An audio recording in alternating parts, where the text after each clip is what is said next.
We know that Philip, being, a Jewish boy, celebrated as his bar mitzvah when he was 13 years old. He had memorized the first 5 books of the Old Testament, what we call the Pentateuch, by age 12, and then he had a test on it. And it's interesting that he says in his testimony to Nathanael, he says, we have found him of whom Moses in the law and also the prophets wrote, Jesus of Nazareth. He knew his Bible. And thank God that he had been to synagogue Sabbath after Sabbath after Sabbath, and he had heard the Word of God read on a regular basis. Every year, I hold 2 meetings with former alcoholics.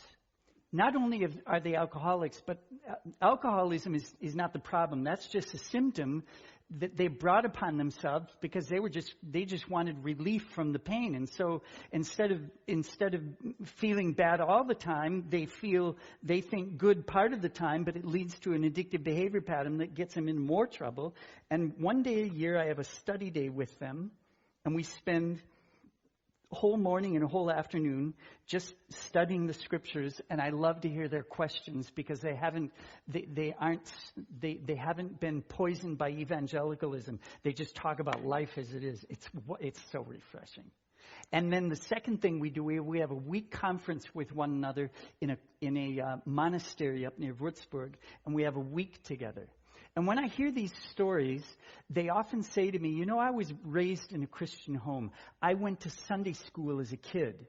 And they often say, now 40, 50 years old, and a load of experience in life that is not pleasant for them, they say that many of the things that were sown in their hearts as children, now they're coming back as adults.